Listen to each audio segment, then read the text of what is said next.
Flogcast may occasionally contain explicit content that makes it not safe for work or for minors. It also doesn't provide an excuse to use the same words on Bay 13. Normal big footy rules still apply.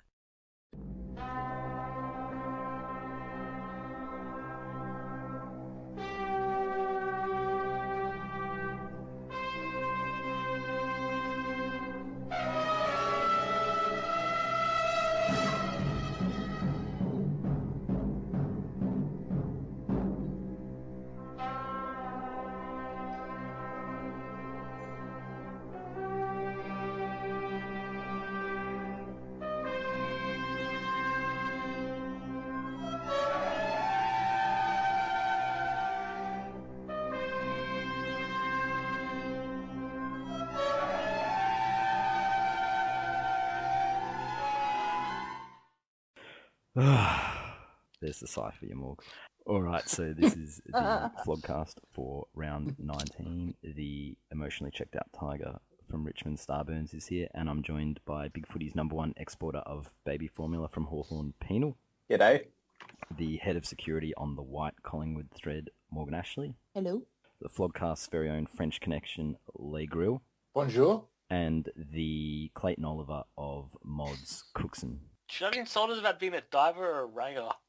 Well, more you're unprecedented was what I was going with.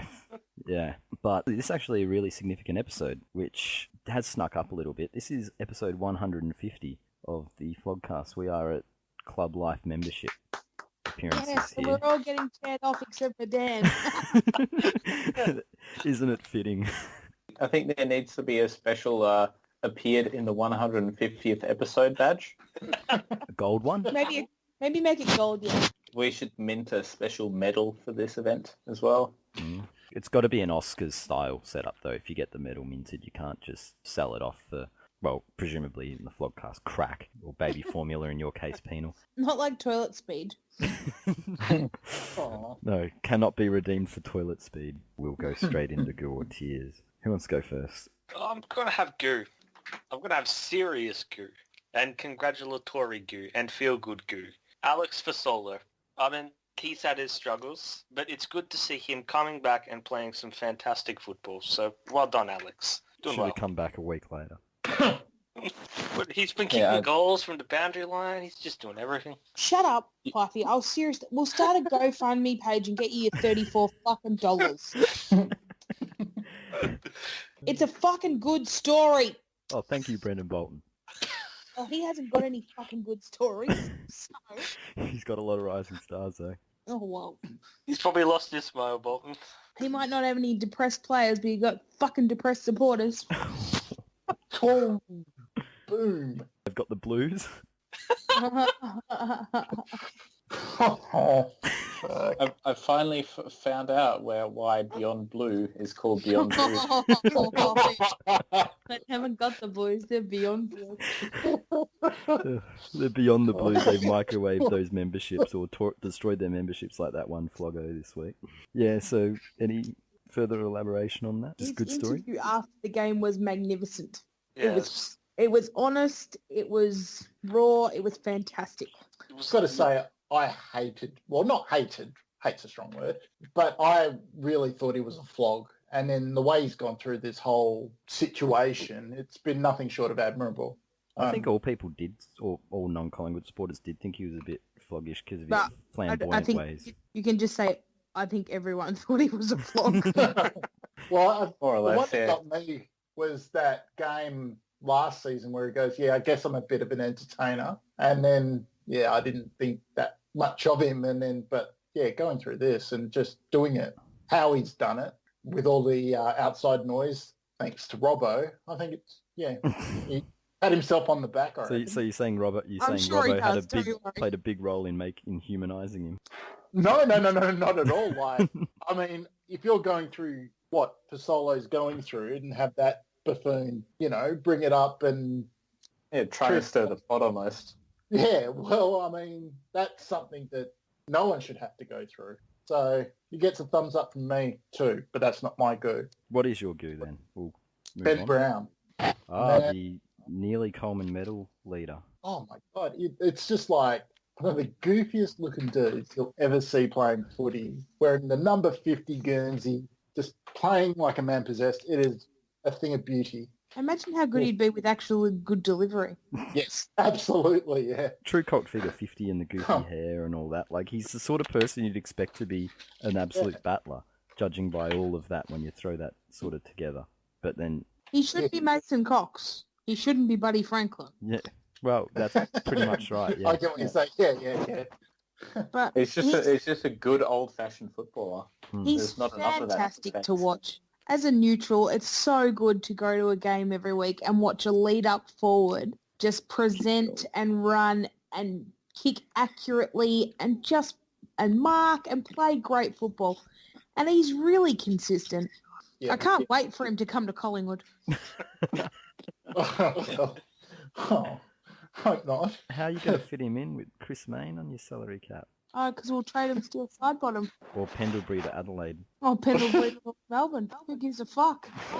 What do we have? We have a surplus of mids. What do you need? Mids. Mids. Anyone that can actually get on the park and not... You get don't need injured. forwards. We need forwards. So we can do a deal. But anyway, great goo. I've loved every bit of goo so He's far. a good story. Who else has goo?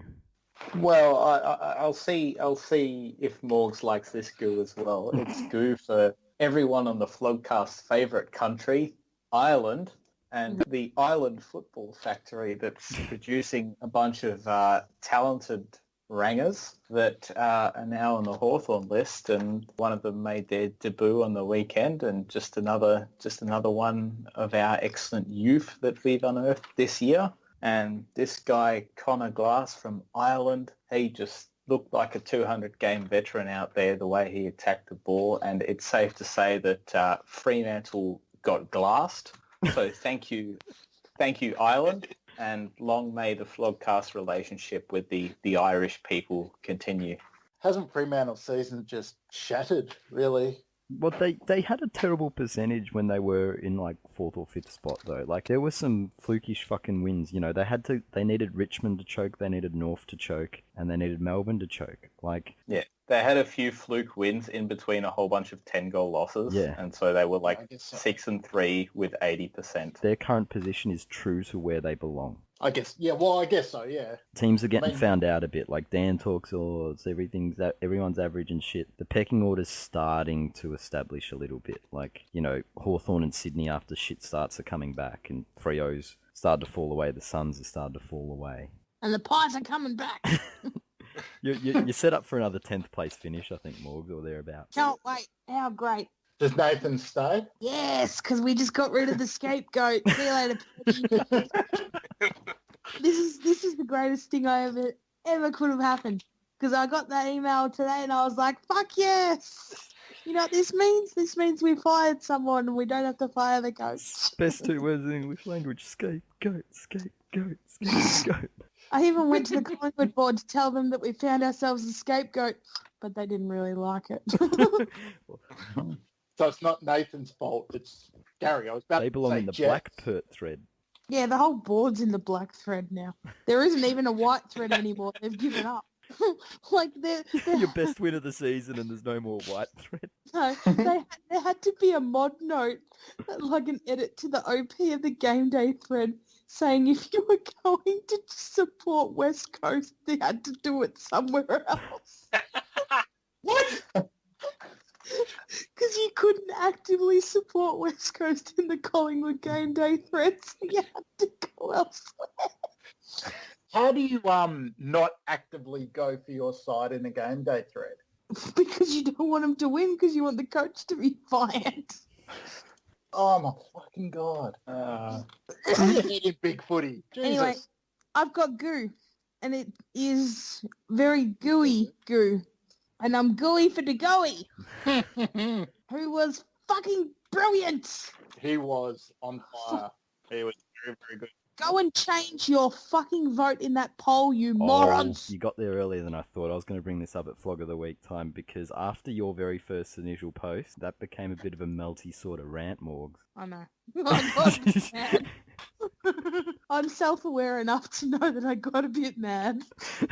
Fucking F-dog, you idiot. Quality bump. But Oh, it didn't was need a to go on with it. deserved bump. Whoever went in there and called him Vanilla, oh, I could punch you in the face. Vanilla goo. Oh, someone called him Vanilla, oh, I nearly cried.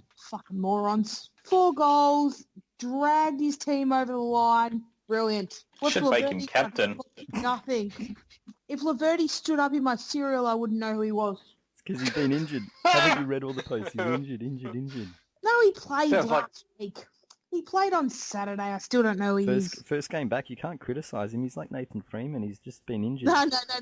Guess who got injured again? Nathan Freeman. It's a minor injury. It's not hammies. Cookie, did For you those get of you a that tag on can- Saturday? Did you see it? Yes, I For did. those of you that have been on Big Footy yonks and yonks ago, is it another Courtney Johns situation? Because Courtney Johns was supposed to be the messiah to revolutionise Nothing football. will come close to Courtney Johns. Oh, what about the prototype? Well, he has the best and fairest at least. Wow. He should have retired. Anyway, to go is There's better been, than there's It's been a so- few Essendon players who have meant to revolutionise football. It's not just Johns, it's just the first long line. Mm. Oh, Remember, fantastic. Boring. If his name was John Smith, no one would Oh care. my god, I saw him mention people talking up how he's not far off bets for All Australian selection on the fucking rolling All Australian thread yesterday, and I went, "You're fucking kidding me, right?" Someone said he's only 5 goals behind bets because of goal assists, and I was just like, "Well, who would?" Is it Apparently, if you Fantasia? add goals to goal assists, he's only 5 off bets. And it's just like, well, I don't give a fuck. There's more to it than simply just stats like that. Betts is that far ahead of him, so's Robbie Gray. Betts and Grey are magic. Fantasia's just got a stupid fucking name. Yeah. There we go. Jay Neagle is the person I was thinking of. The fat guy, wasn't he? He's the fat one, wasn't Yeah. And he was a father-son, wasn't he? Merv Neagles. he? Yeah. Kid. Kepler Bradley as well. Don't forget him. Don't forget old Kepler. Oh, good lord. I've got tears if Morgs is done. Bumper. Are you dried out? What? Yep. I have tears for the Richmond Football Club. And it's not the on-field stuff. It's what's come to light this week about our honorary position or honorary ambassador or whatever the fuck that is. And I'm disappointed Dan's not here for this because it's a favourite subject of his. But the honorary ambassador George Pell at Richmond. Oh! And the gutless decision from Brendan Gale not to completely cut ties on that and saying he's innocent till proven guilty. Well, you know what? This isn't one of your players. This is a guy who threw his teeth about whether he'd been told about all this shit or covered it up. And if he wasn't lying, he's purely incompetent. This guy should have nothing to do with the football club, and they should have cut ties long ago. And when it came out this week, they should have got the fuck out of there. And honestly, this is embarrassing. It's really embarrassing. And it's made worse by the reaction. It's like the sponsorship thing. Like, remember when I think Melbourne cut ties with a sponsor or something? Yes, the guy had Just those creepy Jack over Watts some- ads where Jack Watts appeared in that family's living Some room. guy had a nutso post on social media and then Yeah. just, cut ties. Yeah, Just just, look, But optics how are many important. times... there's no And contract you've in gotta place. protect the image of your club. You just say, we're not dealing with you anymore. Yeah, there's no contract in times place. is There's no money changing hands. There's no promotional whatever. Just say fuck it, don't want you anymore. Like, You're a kiddie fiddling twat. Get yeah, out of here. yeah. Or and if he's not, he's at least looked after quite a few of them. So Well, that's exactly he's an enabler. right. At best, he's an enabler. Oh, this is so wrong to be talking about this. It's truly infuriating. We're having such a good year, and I don't think this is the last we'll hear about it, because I reckon on the verge of finals, it'll probably still be going. And the amount of people who blindly will defend the club on this just has me baffled. Well, I can think of one who might want to defend the club. The boys. The boys, because surely he's Birds of a responsible feather, for mate. bringing hell to the club in the first place. Oh. Richmond, cut your ties, for fuck's sake. It's disgusting. It's, we're having a pretty good year, and you go and do this. Mm. Good year tires. Yeah, let's go to the recaps if we're done on all the Gore tiers, and I think we'll begin with Collingwood and West Coast, the closest game of the round, probably the most significant fallout one way, both ways really. West Coast pretenders, couldn't get done. Melbourne went to sleep. Collingwood, The real deal. the real deal. Tell us more about this real deal. It's happening. Yeah, some guys started a thread on the main board saying they have a top 4 quality list. There's been a lot of Mong posts on the main board this year. The bait is more balanced than the main board at the moment. It always has been. Always has been. No, I will say that the main board has gotten better since they kicked forward press off there, because there were about 3 ridiculous threads on Friday night, and one was about Geelong constant diving, and 2 were ridiculous rule changes like different weight divisions and everyone having to play equal game time, so you couldn't just leave your stars out there. And they all got left up, and in previous years they all would have been taken down by Little Hitler, but they all got left up. So I think the main board is improving. And they left Mario's post up too. Oh, the Collingwood one. He got owned on the second post. But what else do we have on? There weren't too many supporters at your game, Morgs. It's like, I know it was Etihad, but... I wasn't there. Whoa. Because I was at Have You Been Paying Attention? Were you paying attention to football? Yeah, and it started at 4. I had to be there at 4, so I couldn't, and I didn't get the tickets. My brother did, and I felt bad and didn't want to say no.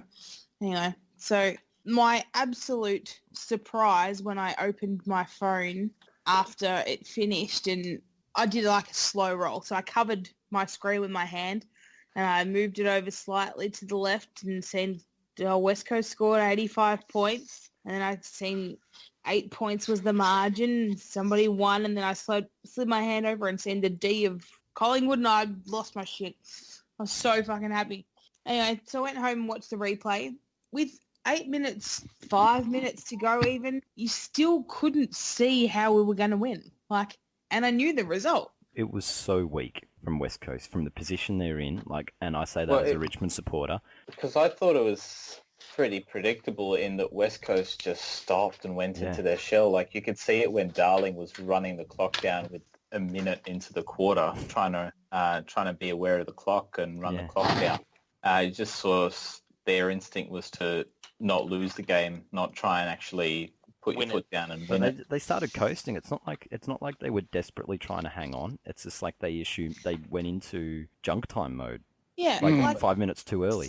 7 minutes about that. They're kicking the ball around icing the clock.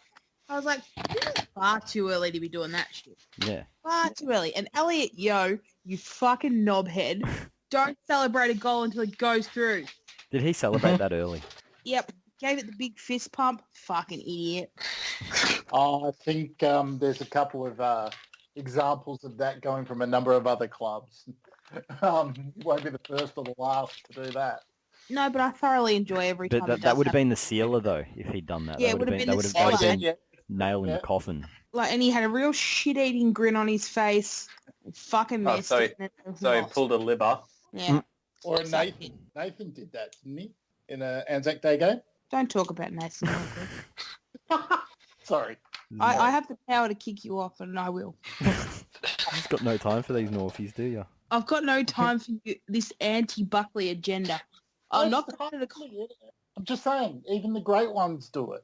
Some other player do it 2 years ago, and it looked really... No, Ballantyne. Oh, yes, yeah. That's the one. The derby. It couldn't have happened to a better player, too. Just the reaction as he falls to ground with hands on his face. It's beautiful. It's probably going to be the signature moment of his career, too. Like getting hit in the Yeah, I was going to balls say, as well. the only other thing would be him getting hit in the face. And there's the Scarlet punch as well. None of those 3 reflect particularly well on him. I wonder why that is. What about the stuff up at the grand final? Which one, really? Well, It's not one defining moment, it's one defining Yeah, moment. he's got just a Leon highlights combination. His highlights package at the end of the career is not going to be great, is it? No, the Ballantyne Hall of Shame. Depends on who you support, really. Oh, it's great Bay fodder. Do we have any more on Collingwood West Coast? yeah, no, like Morgs said, you just watch, because I watched the game, just watching it, you thought there's no way Collingwood are going to win this. And then they kicked a couple of goals, and even then you sort of started to think, yeah, Eagles have got this comfortably. Then they get within 12 or so points, and you think, hang on a sec, they're really in trouble. And I think that was largely because they started icing the clock too early. It just gave the game that feel that it was just playing out time. When in reality there was more time than that really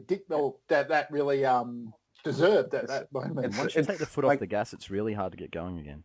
I see that with teams. I think the stat was like half their midfield, so Shuey, Sheed, and a couple other players didn't lay a tackle, didn't have a contested possession in the last quarter it was or like last 10 10 or 11 minutes. players didn't, and there was a whole bunch in the midfield, including our friend Matt Prittis. Yeah, he might be cooked, unfortunately, but he's contracted for next year, which will make the Eagles board interesting viewing, if nothing else. Speaking of Eagles board, I saw a post there after the game. Don't know if it got mashed on, but it was saying Chris Mainwaring would be more use than Andrew Gaff right about now. I love a Mainwaring joke. Do you think Simpson's not the dude for the job? They're probably going to replace him with Sam Mitchell next year because he's not got a contract, and surely they can't keep both him and Prittis on. And because that really worked well for Buckley and Voss and Hurd, and Buckley actually was an assistant. The difference between Sam Mitchell and those three guys is Sam Mitchell's not a complete fucking retard, and he won't try and dope his players. That should be the first sign of a good coach. But the plan was always to have him hone his coaching skills at a lesser club and then bring him back to Hawthorn as the man to succeed Clarkson in a couple of years' time. So I don't really care if he goes over to West Coast and fucks their list up a bit. In fact, it's probably to his advantage too, because he'll get to be one less club to worry about when he takes the reins at us. That's very Hawthorn board of you. Just on this, did anybody see the Tyson Goldstack exchange with the fan? Twitter? Yeah, on Twitter. Yeah. the Collingwood fan thought Brownie was still at Collingwood. That's the second time in 2 weeks that Tyson Goldstack shut somebody down on Twitter. It was very reminiscent of Beveridge being asked about Will Minson. Yeah, except it wasn't a journo. Jay Clark tweeted last week, Tyson Goldstack says Nathan Buckley is in best coaching form of his career. And then some person on Twitter, Berryvale Farms, said, because he's the only coach that actually played him. And Berryvale Farms' actual name on Twitter is #WhoIsJaron and Tyson Goldstack said, played a few minutes against the Saints about 7 years ago. Shut down, stupid St Kilda supporter. Let's go to the next one, which was the Crows and Geelong. So, didn't really expect this. No. All you have to do is beat Rory Sloan and you beat Geelong, yeah? I beat Adelaide. Geelong just lacked the midfield to do that. They run one way. They probably wish they had a player of the calibre of Daniel Howe on their list instead of Patrick Dangerfield. Who the hell's Richard Douglas? He's been around a while. He's been around a while. He'd be a very handy sixth mid at some clubs. Unfortunately, the Crows, he plays third mid. I'm not a big rat for Geelong at the moment. I just don't think they're that good a side. I mean, when you're carrying players that are underperforming like, Hawkins. And your mate, you want to talk about? My mate, Motlop, my club's target, if you believe some media outlets. If that happens, I'm not going to be a happy guy, because if you watched him on Friday night, he was deplorable. He's not going anywhere. Like, the entire AFL were offered him last year at basically take him please, and they said no. Yeah. He will just settle in casually at Geelong, where they will have him. They'll pay him a cut price rate because that's all he'll get. Otherwise, he'll end up, and if he doesn't take that at Geelong, he'll probably end up like Xavier Richards. Yeah, probably, yeah. Surely no one's dumb enough to I don't think even Brisbane will go there with the money, and they have the cap space. Like, we're talking Brisbane, North. I guess it would have to be a desperate coach under pressure, a bit like the Wells and Maine thing last year. Like, if you've got a coach under pressure who might be tempted for short-term results.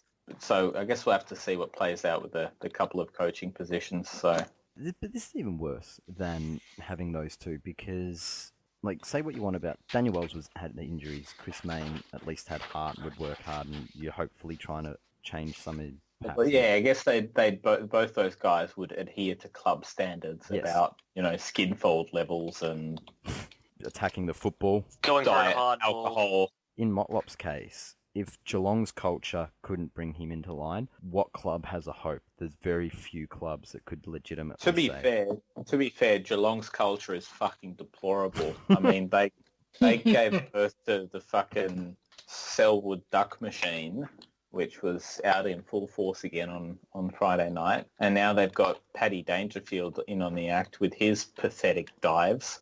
I think Motlop is the rule, not the exception down at Geelong. Maybe he would thrive in a club with a superior culture. Maybe he would. Why don't you have him at Hawthorn?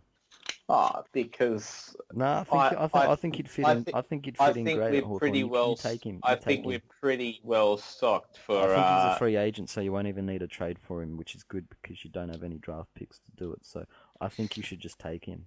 You've made a compelling case. You have a fantastic culture that can really turn him around. I think we're pretty well stocked in that department. I think Will Langford is the superior forward prospect, even though he can't kick. But any more on Motlop, Grille? Not really. I think you guys just summed it up.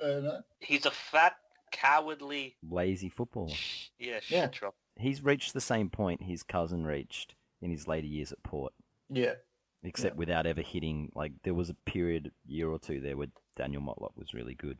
Or, not fantastic, but certainly a above standard AFL footballer.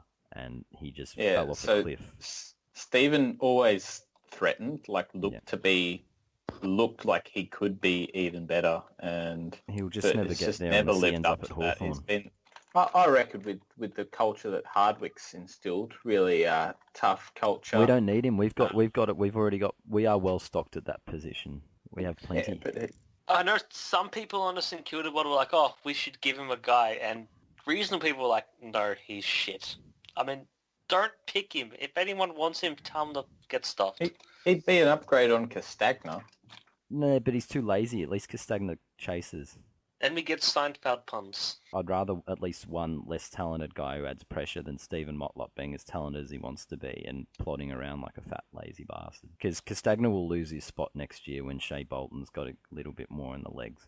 But anyway, anything else on Motlop or Geelong or Adelaide? What did you all think of Dangerfield's disgusting dive? Sorry, I'm leading with the question a bit there. It's a bit very police constable of me.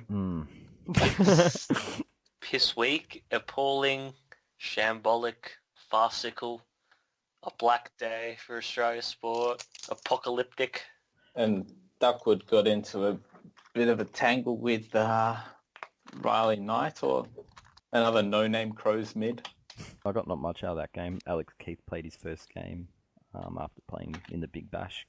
He was doing really well, and Harry Taylor just actually kicked goals on him, which is not a good sign. I feel like there's a Harry Taylor finals predictor waiting to be made, because I think he kicked a bag against the Dogs as well. So nothing else on the Crows. Rory Sloane was fantastic off a concussion. Nothing else to add. Nothing at all. Let's not curse the man. Oh, someone's gun shy. Let's go to Richmond versus GWS. The Giants are on the skids, haven't won in 5 weeks. When I saw the quarter time score, I'm thinking, oh yeah, GWS probably going to win this. Then, they disappeared for the rest of the game. Well, I will sum this up for you. We were in dead trouble, and then along came Toby Green. Thank you, Toby Green. For Rance had done a really stupid act and put Stevie J on his ass with a bump when the ball was out of bounds, ready to be thrown in, given away a free kick in front of goal with the score at 22-1 or whatever it was. And Stevie J would have been lining up, and in comes Toby Green, hard bastard that he is, and whacks Rance in the face. First reversal of a free kick I reckon I've seen in ages. They're usually letting him get away with it these days unless you're really stupid. And then from there it was all Richmond. And Green just kept giving us free kicks by hitting people and fucking up. It was... Yeah, fired your boys up, I guess. And then the rain came, and when it rains, if you want it more, you win. It's pretty simple like that. And they didn't want it as much, apart from Callum Ward. But for a very talented footballer, Toby Green might be the dumbest footballer in the AFL. I mean, you would have thought, He's been back in the side for, what, 5 or 6 weeks since the Daniel one? Mm. You would have thought, like, you'd want to try and be on your best behaviour out there and not just cop a guy flush in the face right in front of the umpire. Especially when you're a key player. It's just absolutely no... Like, because think of it this way. If you're 22 points up at that stage, and clearly on top as they were, in a game like that where effectively at that stage it looked like they might cruise, do you want to get suspended in a game where you've cruised to victory?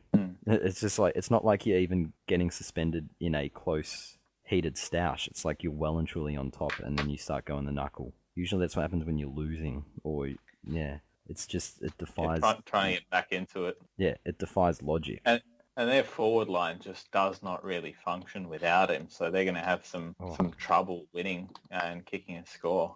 Yeah, I can't believe I'm saying this, but they miss Reece Palmer, which is bizarre. But with Stevie J being cooked, he'd have been perfect for just someone down there who chases hard, a bit more accountable, and doesn't snipe. They're on the skids. They're in trouble. They could, if they don't reverse their form, they could miss finals. Nah, they play Freo next week. But also, a lot of teams that have won grand finals have gone through this kind of rut, so close to finals. I think Hawthorn a couple of years ago was the same way. Everyone was going, yep, they finally plateaued, but it really depends. This is a bit more than a rut, though. Like, this is a full-scale capitulation. Like, 3 losses, 2 draws. Their form is as bad as West Coast's. Like, if you were to have a look at the last month ladder, they'd be pretty close to the bottom now that even Brisbane have a win, and I think North might have a win in that time period. So we haven't won for a long time. Okay. Maybe you're on the bottom, but they're second bottom just about. And they gave Leon Cameron an extension this week. They can't afford to pay him out. I don't know. I think it's maybe just the players getting a bit ahead of themselves after the sort of pre-season and mid-season talk of flag favouritism. Drinking their own bathwater. They are a bunch of big egos, big heads down at the Giants, so whatever the Giant version of bathwater is, they've been sloping it down. Been bathing in fucking orange Fanta. Drinking it. They didn't want it when the rain came down, and it was so obvious from that point. The white flag went up from most of them. They didn't want to get dirty, and that's a real concern, because that's what finals are going to be. Do you think Richmond can finish top 4? I'm going to say no. I'm thinking 5th's probably more likely. We do have a game against Geelong to come, and we got a couple of iffy ones against Hawthorn, a trip to Perth to play Freo, which we probably should win, but you never know. And St Kilda in the last round, which, depending on where St Kilda are at, who knows? That could be Revolt's last game. They might get up. So, nah, I'm not thinking top 4 at the moment. And hey, we got the Gold Coast next week, so when you're Richmond, that's no guarantee either. If you win that, you're top 4 certainties, I reckon. Given your history. History? What? Because we're going to beat you in your grand final. Actually, yeah. Given this season, it's been a weird year. This will be the year that we have an upset win against you. Yeah, I wouldn't. As a Richmond supporter, you don't call it till it's happening, as we've seen with multiple chokes. We'll move on to the Puffers. It's still shit against the top 8. Melbourne got out to a big lead, and the Puffers couldn't reel it in. Anything out of this game? Well, I heard today on one of the stations that as good as Melbourne were, Port were equally as bad, and I think that's probably a good way to sum up that game.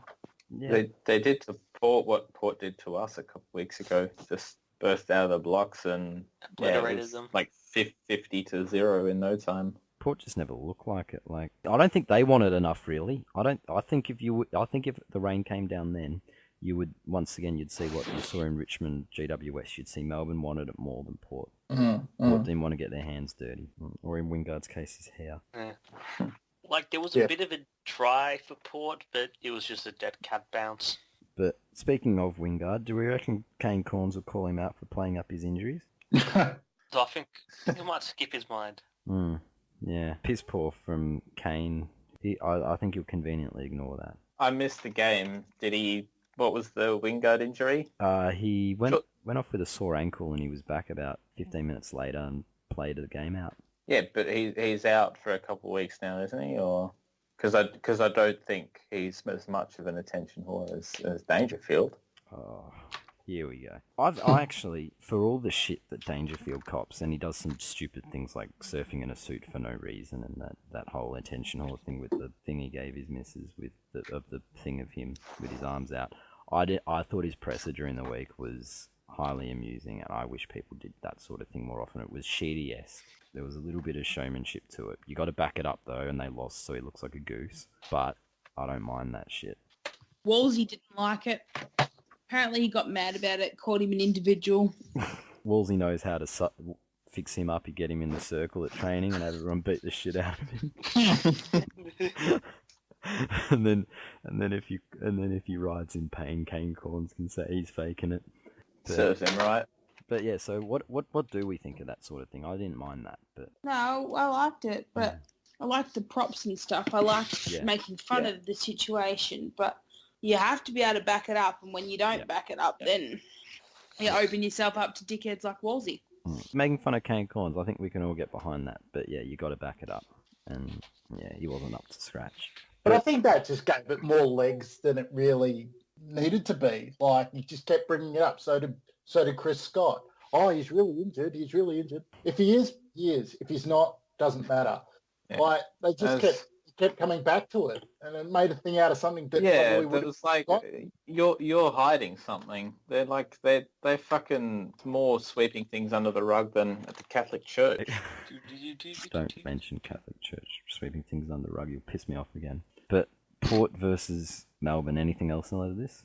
Probably Hibbard should be all Australian. That's about it. It was a very nothing game.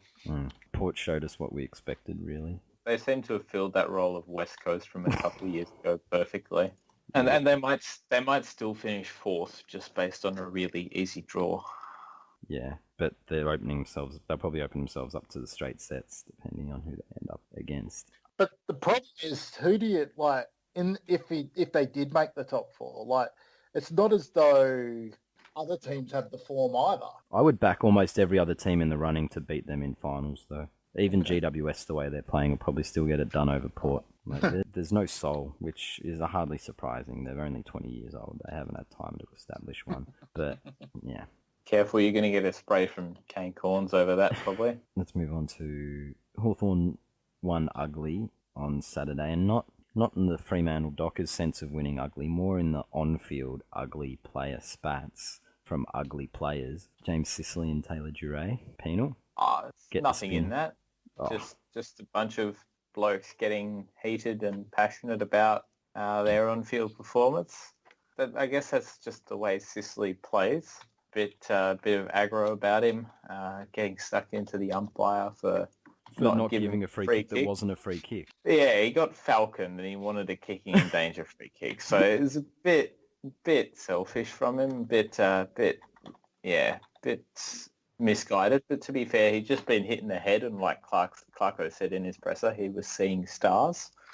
I'd really like the on-field leadership, both from Duray to tell him, stop yelling at the umpire, you're going to give the free kick away in front of goals. And great leadership from captain, leader, legend Ruffy, who is absolutely not a flog, to come in at half-time and just diffuse the situation completely. So very happy with, look, we had a minor issue, minor outburst, but the way the boys handled it was just excellent.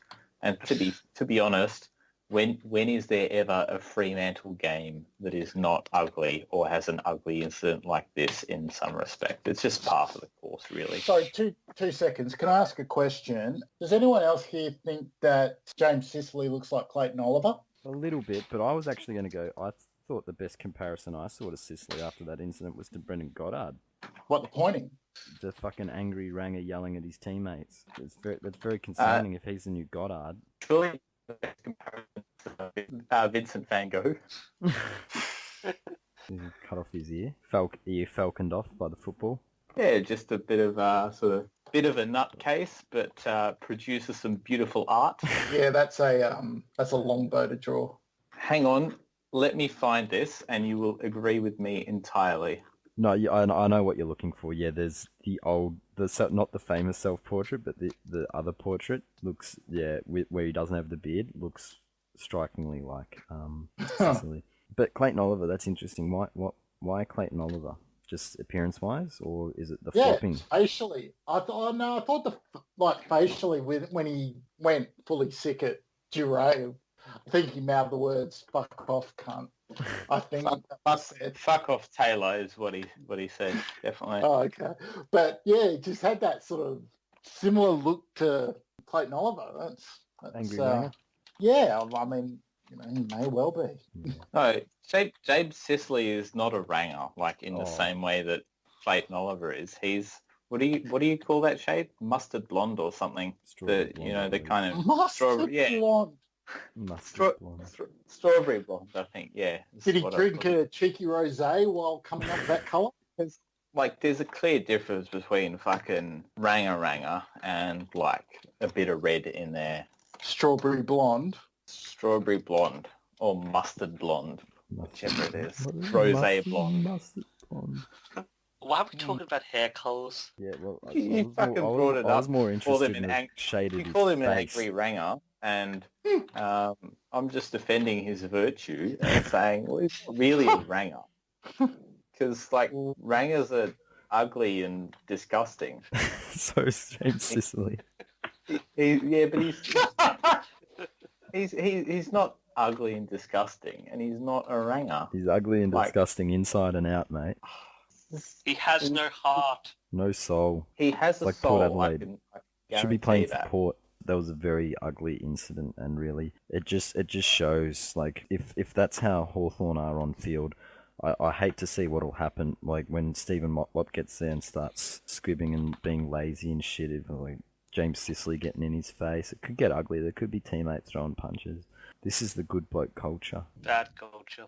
Bad culture. Anything else out of this game? I did like the Hodgie chant that was ringing around the ground from the excellent Perth-based Hawthorn fans in the last quarter. Did you go to this game? No, I didn't, but there are excellent Hawthorn fans who went to the game and didn't go to the game, so we're all excellent. And we also turned Jack Gunston into an elite defender, apparently. Yeah, that is a big thing. Last 35 disposals at 93% or GTFO. Although, to be fair, it's probably not hard to be a good defender against Fremantle's terrible forward line. Yeah, no, it was pretty interesting because you never think of all the players to get pushed into the back line and, well, succeed, if only fleetingly, that Jack would have been that guy. But, yeah, good on him. Well, if Liam Jones can do it, I'm pretty sure anybody can. But yeah, pretty clever coaching move all the same. It's a better move than Will Langford permanent forward, because that means we get to see at least one sprayed set shot every week. I would prefer the coaching move of Will Langford to VFL. He can play alongside his mate Ty Vickery. They can both spray shots together, because Tyrone's lost the only good part of his game since coming to Hawthorn. And if he fucking sprays shots in the AFL, James Sicily will probably punch him out for it. Oh, that's a death sentence for Sicily, though. Get a bit of that spicy mustard blonde on mate. show. Nothing else on that game? Brad Hill had a cry after the game with his old mates, probably thinking, why did I leave you guys to play with Ross? But yeah, Essendon had a win, but they struggled to put away North, who haven't won in ages, as the Grille told us. Brown played well. I thought we all played pretty. All the North players played pretty well. I mean, for 3 quarters we were right up there, and only really fell away in the end. I mean, may as well address it now. The whole tanking thing is just a bit out of line, in my opinion. All you need to do is have a look at our injury list. We almost are picking players because they're fit, and that is it. But particularly hearing Tarrant go prior to the bounce, I thought, we could be on the wrong end of a very, very big loss. But we played pretty well, all things considered, and can't have too much to say about the endeavour of the club in that game. Always good to see a player join the first kick, first goal club in Josh Williams, who was the player that we got for the Daniel Wells compensation pick. Yeah, it was And you pretty- had another player join the first game, no kick, Bob. I was about to say you've got the other guy who can Yes, join the yes. club next week despite playing this week. Oh, Nick. Oh, the poor kid. He was getting into so many good positions and just could not Oh, handle. how's the one he dropped? Yeah, I know. I'm like, because not having Foxtel and being in Perth, I had to watch it on the Crown Bet app on my iPad, and I'm just looking at this iPad and going, God, Nick, mark it. Oh, no. And just throwing it down. It was, oh, my God, it was painful. But it'll be better for the run. Didn't Jonathan Brown have a fairly similar debut? Yeah, like 15 years ago. But yeah, stats were different then. If you were a stay-at-home forward like John O'Brown, you wouldn't get a kick. Like you had big blokes who often didn't get a kick even in finals, like that Brisbane guy. I would love to know before today, what was the last zero stat game for a player who played out 3/4 of a game? How long ago that was? I reckon we're going back over 10 years. It would have to be a long We're going time ago. back. It would Was have been. he the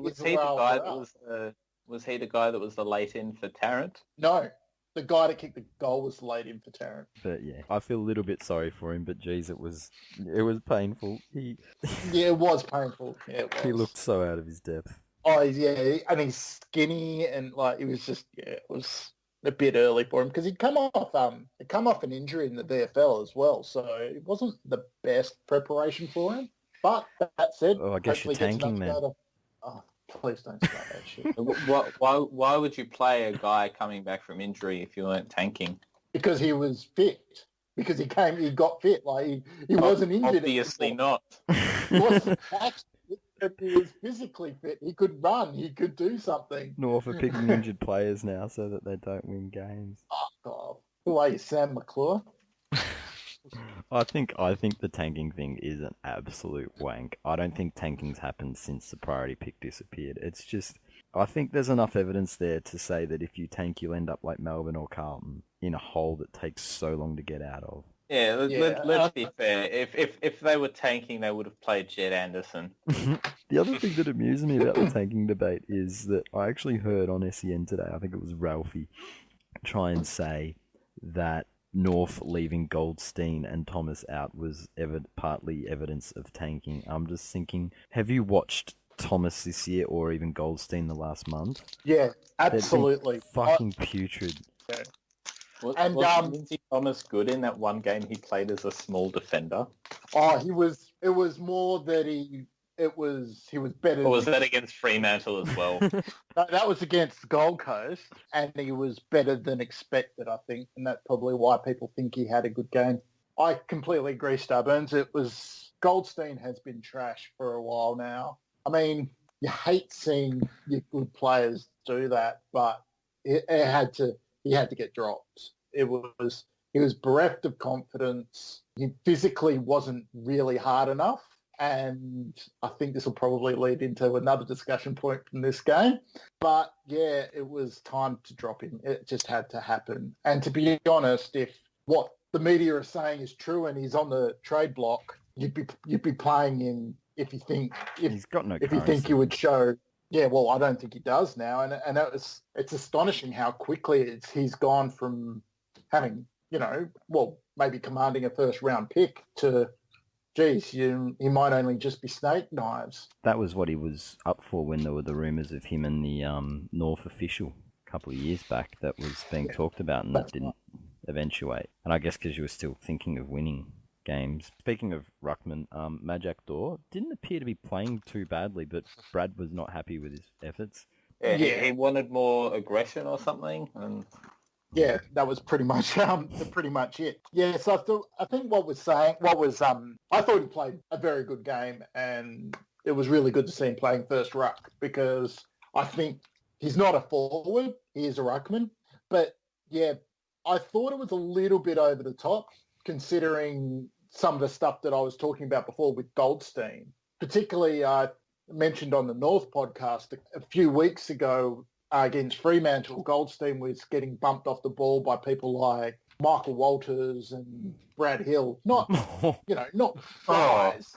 And he was sort of just getting not a great deal contact, but falling from it. Now, there could be a million and one reasons why. Brad Hill, that's an all-time low. It's like letting Hawkins take a bounce on you. Yeah, well, I'm not trying to put those guys down. I'm just saying that they're proportionately smaller than. Yeah, I watched Brad Hill for a number of years. Like, if you're getting bowled over by him, there's something wrong. Yeah, and like that led me to think one or two things: that he is injured, which is not good, or worse, he is soft as butter. And what if he's just carrying out your team orders to tank? Let's just Please say. don't get me started. Let's just Didn't say think of that one, did you? Dan is someone who's in control at North Melbourne and he's instituted tanking. Yeah, Dan does have a say at North. We had this discussion, didn't we, the other week? He's an AFL plan. That's why he's away. But at any He's rate, gone to ground. He's Daniel Nielsen from North. Well, nice segue, because did anyone catch him playing on that failed back alley abortion that is Cale Hooker, and Hooker's taunting of him and the fucking dickhead head rub that he gave him after one goal? It's just like, dude, you're still famous for chasing Buddy down a wing, you cockhead.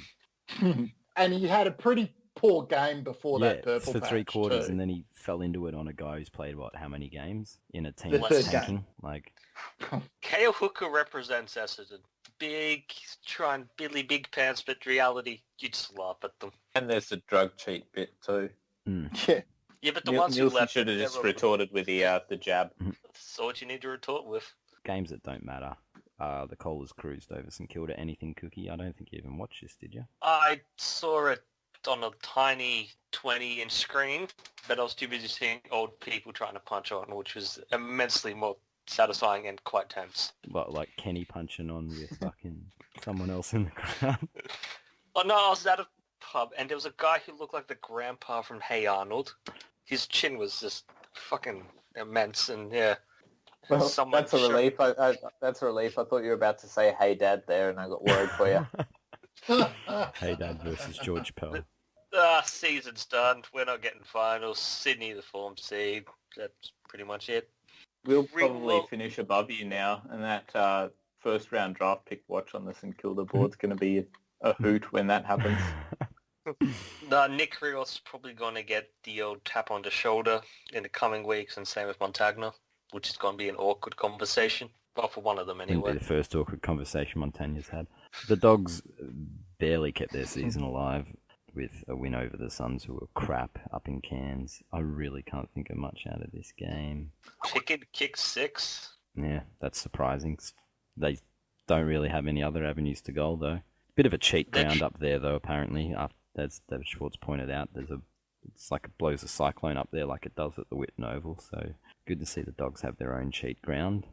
Probably the only reason they got up in the end. I think every ground is like a cheat ground in a way, except the MCG and Aurora. Because I was just the SCG thinking about that game and how fucking short that ground is. Suits Sydney's style perfectly. Like, that's more of a cheat ground than Cardinia Park. Carltons were horrendous against Brisbane, falling 56 points behind. Like, I don't care how well Brisbane played. If you're falling that far behind Brisbane, you're taking the piss, and clearly you're either tanking or shit. Yeah, and in Carlton's case, who knows? Probably tanking, trying to get another number one draft pick, just to go with all the other ones. They don't have enough. Not enough number one draft picks, not enough rising stars. Let's get another one, just to piss North off. They know how to tank better than you. Yeah, I was going to say there's definitely form there, isn't there? I got nothing out of this game except that Gibbs took till the third quarter to get a touch, so he was half as bad as that North first game, and he's got no excuse. The only thing I saw out of this game was one of their supposed rising star contenders in Petreski-Seaton taking a bit of a dive after getting a forearm to the throat. Kind of forceful, but not really. And then going down, clutching his face, which I saw because it led to a lot of Melbourne supporters bumping threads on the main board by Carlton supporters about Clayton Oliver. Let's move on to the talking points. There's nothing else out of the games that don't matter. Pert resigned, which, yeah, Collingwood have their scapegoat. We've lost Morgs a while ago, so we can't get much more out of that. Fell asleep. Presumably he's going to take Leflin's job and get the AFLX back on track. He said he didn't want it. He said he's not going to be working in football. Oh, well, that means he's a certainty. Yeah, didn't James Hird say that for like 6 months before knighting Knights? Full support of the board. I'd be surprised if he didn't take that job. I really would. Like, eventually. He might not take it immediately. He might disappear a bit, and then all of a sudden they'll play the SOS card, you know. Oh, he's come back. Yeah, to serve they'll again. they'll get an interim operations manager for like 3 or 6 months, and then quietly appoint him in the off season.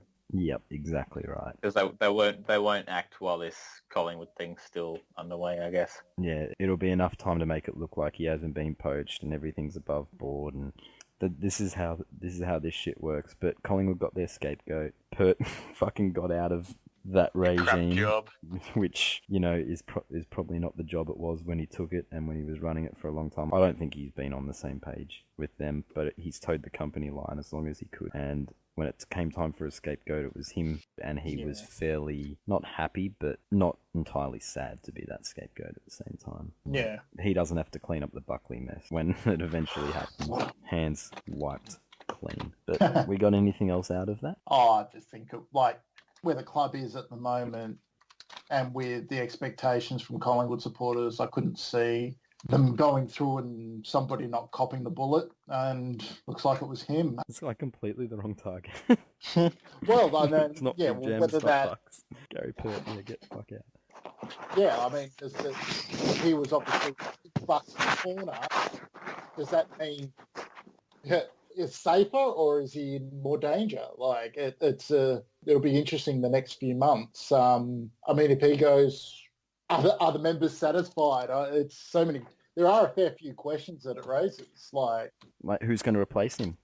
Well, that's it. Well, reading on the Bay, someone dug up an article from 6 years ago where Eddie Maguire said Nick Maxwell will be CEO of Collingwood one day. Oh. Can you imagine that? The most unaccountable footballer ever comes in to be CEO of Collingwood in the Think crisis. of all the pointing that'll be going on in board meetings. It was your idea, Eddie. Like, it won't happen, but it would just be glorious if it did. I mean, it's hard because obviously you never really get a idea of what the corporate talent is out there for a football club. I mean, it's quite possible it'll just come from somewhere in the business world. Not everyone has a Tracy Gaudry waiting in the wings. Does Gubby Allen make a comeback? I don't know. Like, you know, yeah, it's a tough one. Yeah, I got nothing else out of this. It's just, this would be one of the most tumultuous years Collingwood's had in probably the last 15 or 20, and I don't think it's over yet, despite their win on the weekend. No. We'll learn a lot when the dust settles on this season. We'll learn a lot, whether Buckley stays, whether any players look to move, all that sort of shit. Can they land a big fish in Stephen Motlop? Well, vertical stripes are quite slimming, so he might be in the shot. North. The hoops at 10 pounds. Yeah, it still puts him 20 overweight, but well.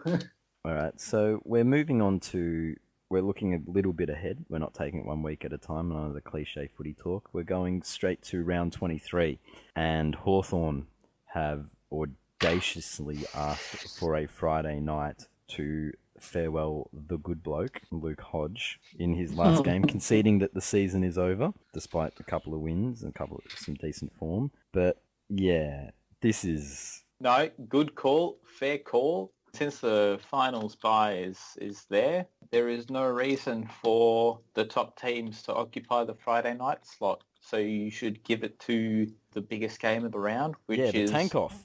An all-time great, possibly in his last game against the reigning premiers. So right move to request it, and I hope the request is honoured and we get our Friday night game. If we're giving a Friday night game to an absolute club legend who's playing his last game, we should give it to someone who is worthy of it, someone who has toiled. A real good bloke. A real good bloke, done a lot for charity, Nick Rewell. I think we're all unanimous. I think a universally admired person like Nick Revolt, not no sniping. Not some convicted drink driver, Luke Hodge. Rewell's even managed to find a non-fat American. He's thinking healthy. But is he thinking light and easy? I don't think so. Is the reason Hawthorn want a Friday night game for this just so that Hodgie can have an extended Mad Monday over the whole weekend? After just head to the fucking pub straight after the game Straight and go on after an the all-week game. bender. Yep, exactly right. Bender through to he'll still be there on Monday when everybody else is on Mad Monday. He'll just have started on Friday. I don't like this. I don't like the precedent it sets. Didn't they do this with Luke Ball a couple of years ago? I remember it was against us, and Sydney were meant to have the Friday night game, but they gave it to us explicitly stating Luke Ball farewell as one of the reasons why we got the Friday night in round 23. It's Luke Ball, like Dan wouldn't let him get chaired off. There's no way they'd No, do but that for him. no, it doesn't matter what Dan thinks. It's what the AFL thinks and what the precedent they created then. Isn't that If one they and the same? If they gave Luke Ball the Friday night for his 200th, then surely they should give it to Luke Hodge, who is twice the player. I can't believe that they actually would have done it purely for Luke Ball. There must have been another reason, and that's what I'm saying. Like, he's not important enough to make that fixture concession on, particularly before the bye rounds were a thing. That's just... No, you need to find me the article on that before I believe that. Citation needed. Yes, citation needed. That's Wikipedia. It's fake news, Penal. You're calling me fake. And even if it's true, that was really wrong because, as I said, Dan wouldn't have let him get chaired off. Like, that's... Luke Ball was just, he was okay. But I don't like the precedent because, yeah, as Cookie says, why not Nick Revolt? So are you saying there's two people who are equally deserving, and the only way to solve it is that neither of them get the Friday night, and instead you get the tank off on Friday? I would like to see the tank off. It'll make us want to crave finals a bit more. Yeah, we'll feel, and also if we put them on the Friday night, maybe North will be too afraid to actually go through with the tank that they've been doing. Like with everybody watching them, they might want to win on Friday night. Brisbane and North, two teams that don't get enough Friday nights, so they want to win. Exactly. I don't like using premierships as a measure of determining a player's worth. Like Ryan Schoenmakers is not a better forward than Matthew Pavlich. Okay, that's clear. But when you're a guy like Nick Riewoldt who's played in grand finals and has had the opportunity to help your team win a premiership, and instead you go and get smothered by Heath Shaw in the goal square, then surely that affects your status. And a guy like Luke Hodge, so what you're saying, who's won 2 Norm Smiths, elevates himself ahead of you in the all-time great rankings. So what you're saying he's is a rich Luke man's Hodge, Nick Maxwell. Luke Hodge, who didn't have an opponent compared to Rewald, who had half a team on his ass. Yeah, one carried his team, the other got carried there. And that's a hard effort considering how fat Hodge is. Luke Hodge had an opponent. He had Matthew Stokes was tagging him in that grand final. Oh, Matthew Stokes. Wow. He is definitely as good as a footballer as fucking Harry Taylor. But you can't say, oh, Luke Hodge doesn't have an opponent. That's one of the dumbest arguments ever. Maybe Stokes is probably too busy thinking about knowing it was the grand finals, his last game of the year. He was probably thinking about all the lines he was going to fucking snort. He was probably getting a hook up from Hodgie. That's why he wanted Norm Smith. That's why he was tagging him. He was following around. Hodgie, give me the hook up afterwards. And then Stokes, he gives some the bomber. That's the only reason why he won. Sordid drug deals. I think it would be an entirely fair and good move if the AFL went through with this. It's it makes sense. The AFL they're gonna pick the stupidest possible game for it. No, they will legit go through with this. As they should, and they will be shameless about it, and they will announce it. It'll be a backfire because it won't even be his last game. Is he going to suit up in AFLX? Oh no, we're just going to go on an epic winning run and be there in finals. Yeah, no. It will be ridiculous. St Kilda will cry, but St Kilda won't cry. They'll be nice about it. No, the crying will start when their first round pick is actually higher than ours. That's when the crying will start. St Kilda in the last round, Nick Revolt's last game, they'll give him one side of the banner, and then they'll put Luke Hodge on the other side, even though they're not even playing Hawthorn.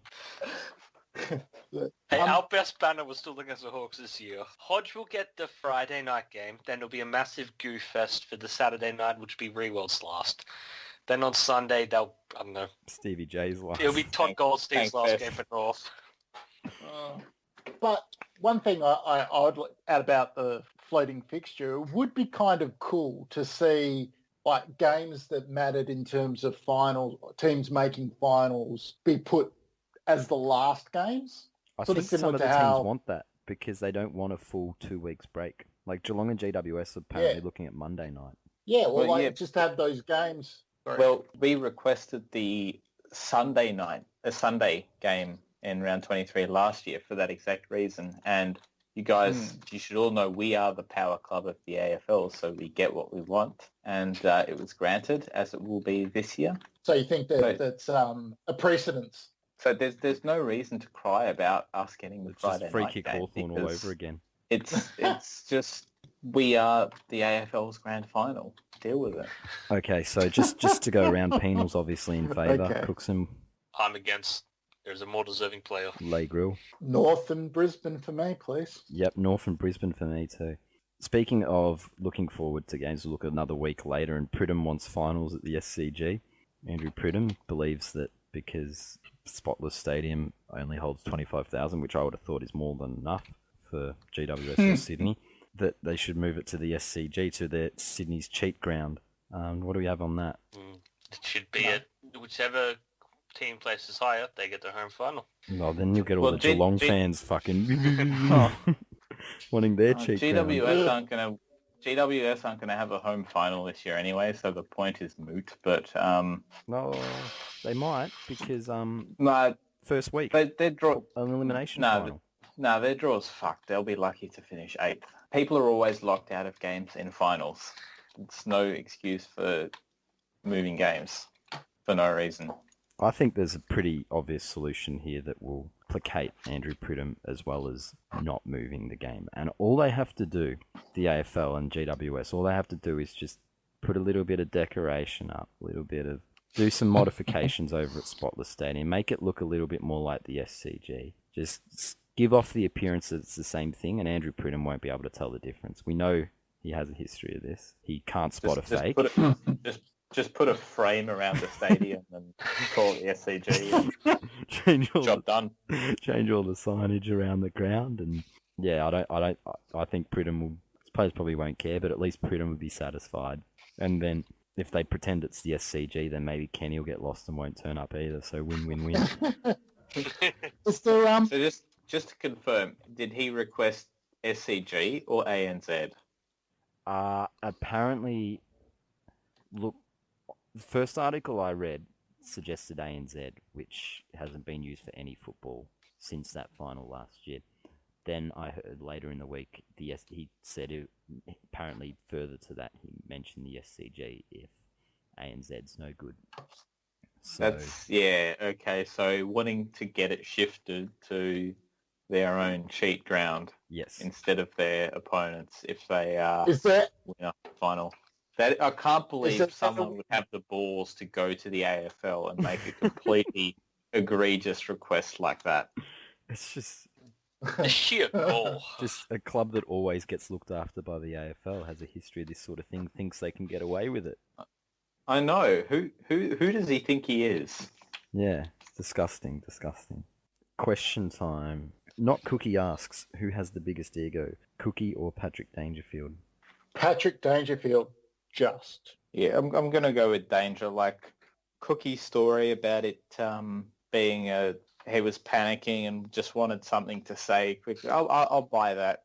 Cookie hasn't got a history of being a stuck-up, arrogant flog, whereas Patrick Dangerfield does. So I'll have to say Danger's worse, and this was just a one-off from Cookie. I have not surfed in a suit, so it's clearly Dangerfield. I'm going to say Cookson because he's always telling us these stories about his mate Dennis, and he's clearly in love with his own life more than the subject of the football. I haven't said a story for 2 weeks, and Oh no, but last week was all about James. Yeah, that's it. You went on a date to Baby Driver. I saw Dunkirk as well this weekend. He was loud. See? Always talking about yourself. I'm talking about movies. I was looking for any reasoning I could there just to throw it at Cookie, because not Cookie was angling for an answer. He wants the answer to be Cookie. Okay, Cookie. There you go. That's a Answer. leading question. That should not be answered. Bosk is correct. Push polling. Bosk wants to know, short-statured Razor Ray is known for craving power and attention. When he's in umpiring, how does he feel in his spare time? Sucking massive dicks. I was going to say he strikes me as the type of ticket inspector or parking inspector, the really unsympathetic type that would just love to hand out the fine for the slightest indiscretion, you know. The train inspector that gets you for putting your feet on the seats. That's Razor Ray. Yeah. No, the parking inspector that's waiting by your car with this stopwatch and a timer, just waiting for the thing to be 1 second over so he can write that ticket. I've got to say, I actually think what he does, I think he actually records from the umpire's mic every game, and then he just goes back during the week and listens to it ad nauseum. He goes, yeah, that was a good zinger there. You know, oh, that was a great free kicker called there. I remember that. I reckon he does that, but I reckon he does it when he's in the bath and he's trying to get hard. Because that's the only thing they'll do it. In a dark room, smoking a cigar. Oh, I was on fire. Grille, you had a question. Going on from last week's conversation about hocking medals for all the millions of games that seem to have a medal these days, has James Hurd been listening to the Flogcast? I have noticed that his Anzac Day medals are up for grabs. So are they good enough to be used in his favour for a legal case, but not good enough to keep in his house? Well, he's clearly, he must be selling them for crack. Or for child support to pay for that weird French baby he had with that mistress. Or is this chocolate venture really tanking and he needs to raise a bit of cash? Trying to keep the chocolate venture afloat. This is just like if we were to sell our Flogcast badges, our medals for the 150th episode, I think. But it clearly shows he's disrespecting the Anzacs by doing this. Like, you know. Yeah, I didn't think about that angle. That's I wish he'd sell his Norm Smith, then he couldn't fucking present the next one. No, surely he waits till he's had his turn. Yeah, and then he sells it. I can't wait to boo that cunt. But I got my full MCC membership this year. I'm going to the grand final. I don't care who's playing. I'm gonna get to boo him. Just to clarify, I didn't mean the baby was weird because it was French. I'm not a racist like that. I mean the baby's weird because it's born out of wedlock to a mistress who just happened to be French. Holy shit, that never happens anymore, does it? And the father is a degenerate scumfuck. Yeah, he was taking the same drugs as the players, so there's possible defects. Yeah, he was on the melanotan, so the player, the baby probably does have some birth defect, and so weird is quite accurate. Tom was the one to help his boner. That's so much worse than what you tried to clarify you weren't saying. Well, you led me to that path like Bosk. Speaking of babies, I have a question. Which has more people? The crowd at a Collingwood game at Etihad, the crowd at any North Melbourne home game ever, or the crowd at the baby formula aisle at a Woolworths supermarket? Oh, we're not into racial profiling at all, judging by this picture. I'm going to go the crowd at the Woolworths baby formula aisle. Yeah, no, I know how scarce that shit is, so yeah, I'm definitely going with that one. You know what? If they put baby formula inside the football, West Coast could recruit a whole bunch of these people and they'd never lose the contested possession count again. These people.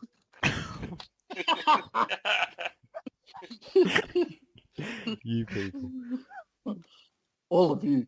Next question. It's time to move on. There's a couple of questions here that I'm just going to reel off all at once. Vesty asks, is Jared Ruffhead a flog? Bosk asks, is Vesty a flog for asking if Ruffhead is a flog? And Smeghead asks, is Bosk a flog for quoting himself in his SIG?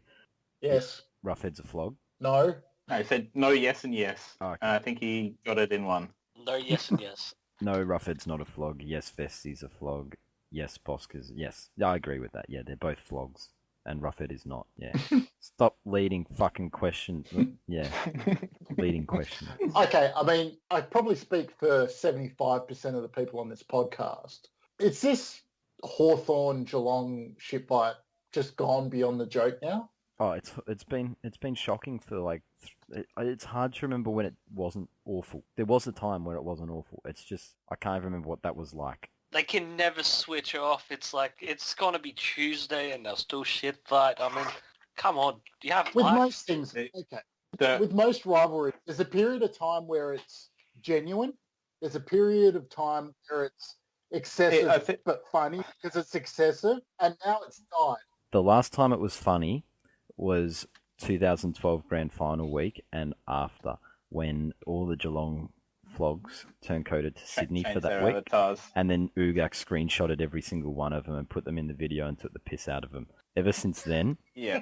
So, I mean, admittedly, that's around the time I joined Big Footy, so that's only the frame of reference I have. But the time I remember it kind of starting to go off the cliff was really that off-season where the Geelong supporters just took the grand final trolling, and then Cat Wrangler made that thread about Blycabs or whatever his name is.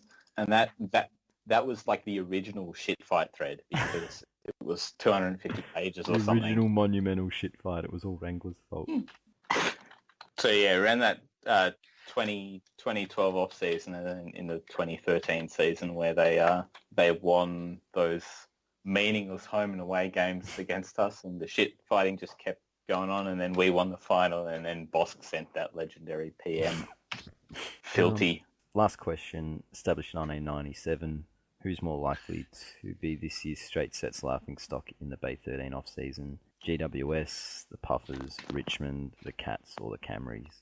I'll go with the Puffers just for all the reasons we said earlier. They're likely to fall into fourth, easy draw, and then can't beat a team. I've got a question. Why did 1870 give every team a sort of piss take of the name except for Richmond? His own side as well. Couldn't you think of anything? There's plenty of... Tuggers, the disappointments, the Hardwicks. Yeah. Ninthman, Shitmound. The boys. The boys. Yeah, no, good point. Do we have any theories as to why he left that out? He's secretly a Richmond plant. Maybe he's leading to the answer. Yeah, perhaps like, he doesn't want to upset. If I use joke names for the other four teams, maybe they'll think I'm joking, and therefore Richmond is the only possible answer. That's some Dibbles kind of investigation. See what you started, Bosk. It's all Bosk's fault. Old Officer Bosk. You know what? Instead of answering questions, I think we should start asking some questions. Question for you, Bosk. Do you have a mustache? Do you dress up like a member of the YMCA? And do you own arseless chaps? Just answering the Fred. And more importantly, do you have a microphone and Skype so you can come on and present yourself in person? This week on the Bay, thread of the week, what we got? Hi, Vesty. Why are we saying hi, Vesty? Because he always likes this bit for some reason. Yeah. I don't know why. Yeah, because we talk about him. Oh, believe me, we'll be talking about him today. Not quite yet, though. Can I just say, since we're on this week on the Bay, whilst you guys think about it, got to say valet to a Bay 13 favourite, particularly of Pack Lunch. Has anyone seen that Microsoft Paint is... Yes, I did see that. Yeah, so Pack Lunch, the golden era's over, buddy. How can we shit person for paint? What is this sorcery? Sad day for Blackest day in visual Australian arts. sport. I'm numb. But yeah, thread of the week. What we got? I'm trying to find something. You know what? I did like the things more mathematically possible than Hawthorn reaching finals. The Jolman medal was good, I think. Typical selfish Hawthorn and good bloke. It's all about him. Nah, that thread was shit. Jared Roughhead is a flog. I much preferred Les Norton's effort. Clarko is the GOAT, next dynasty just around the corner. Give it a rest. What did Brad say to Madge had potential, but I don't know if it really... North. Mario's thread on the main board. Mario's thread on the main board melting about the for Collingwood crowd. SmackDown. Oh, what did your missus or hubby think? I thought that was actually, again, another one that probably had a lot of potential and it could have been quite funny, but people didn't get into the spirit of it. Yeah, I'm leaning towards the Jolman. Yeah, we'll give it to Jolman that. medal. Yeah.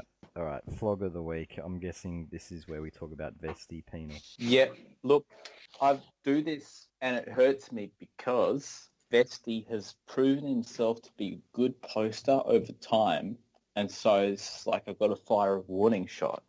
But really, lately, he's been dropping off, and maybe he's doing a Motlop because he's shown potential in the past. He's just not living up to in the moment because like all his posts in the past week have been either Horfy saw anus 1963 or the boys likes boys. Really, it's just like he's turned into a cross between Alter Rob and Divvy Blues at the moment with the fucking Hawthorne anus and Tire Boys bashing.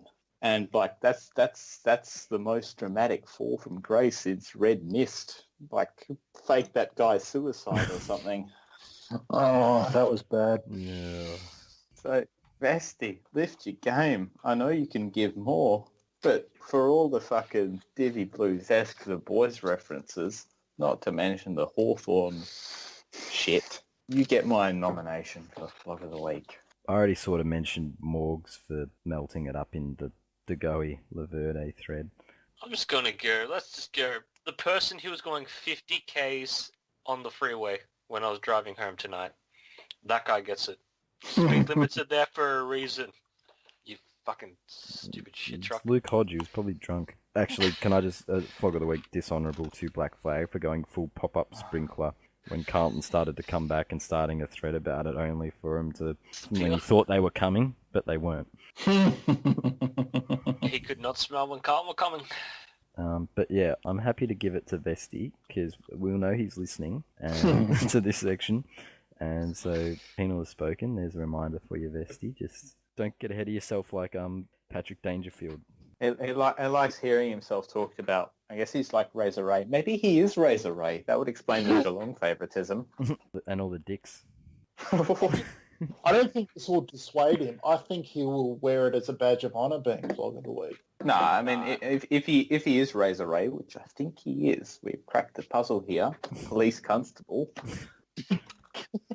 he will take it to heart. Ah.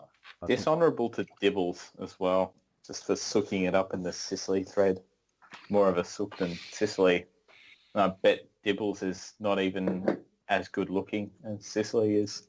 Or, Don't insult the guy, come on. or worse looking, depending on how you would put I it. don't think he's got Yeah. mustard hair. No, Dibbles is a full-blown ranger. He's not even strawberry blonde.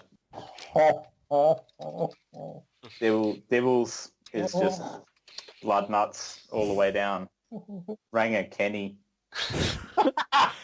Let's move on to next week's games. What are we going to do with this? We're going to coin it? Are we going to take tips? What are we going to do? Let's just roll the dice again. Right, odds and evens. Hawthorn, Sydney. All right. Sydney. North Melbourne. North Melbourne versus Melbourne.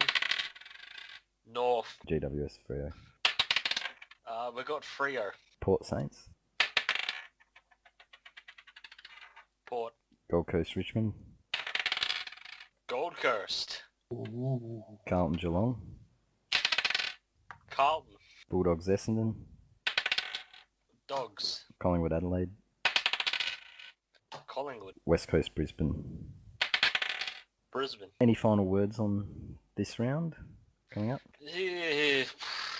I'm very hopeful that Hawthorn and the Dogs will put Essendon and Sydney back a step this week, and I think it's quite likely as well that both will The lose. fucking Swans fans have just been way too chirpy, thinking they're on a unbeaten run. To making finals fixture requests. Like who do they think they are? Hawthorn. The arrogance. Like they're not even there yet.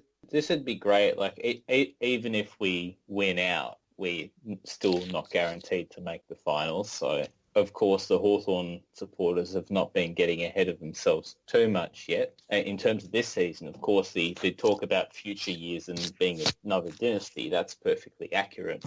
But we're not going the early crow in this season, but the Sydney supporters have been, so it'd be nice to knock them down a peg. I mean, Unfortunately, we keep beating them over there, and they keep beating us in Melbourne lately. So hopefully we can reverse that So trend. you beat them at the cheat ground, you can't beat them in Melbourne. maybe Melbourne's their cheat ground.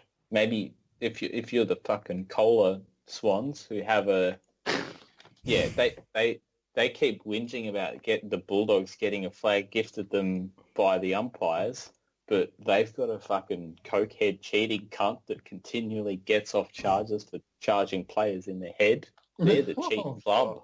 They're the cheat club. Every ground they play at is a cheat ground for them. And they've got Kenny and Ranga Kenny in the crowd.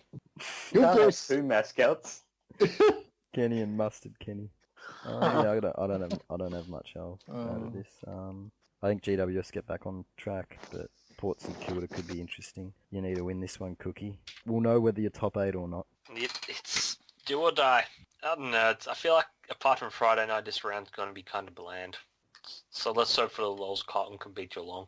The Justin Murphy Cup. The Grille, before we do leave. North are playing Melbourne, who I think if you lose this one, they'll start to catch on that you're tanking if you lose this one. I get where you're coming from. You need to have a sneaky win here, otherwise everyone will realise that you are tanking. The gig will be up. Yeah, the 17 in a row. Yeah, I would think that it depends. I think if Zeebel's fit, because it's at Tassie and the way things, ground. Yeah, our cheat ground, I think we're quite a good chance. But yeah, it's maybe your cheat ground will help that guy get a kick. Nick you can join the Larkey first kick, first goal club. You know what? That would be second game, first kick, first goal. That would be a really good happen. story. It would be the most obscure football stat. First kick, first goal, second game. He'd be in his own club of his own. I'll put it to you that by the time Nick Larkey's career is finished, Brian Burton will be a mere shadow. Two players have done it before. I've just found the stats. Two players have done it before.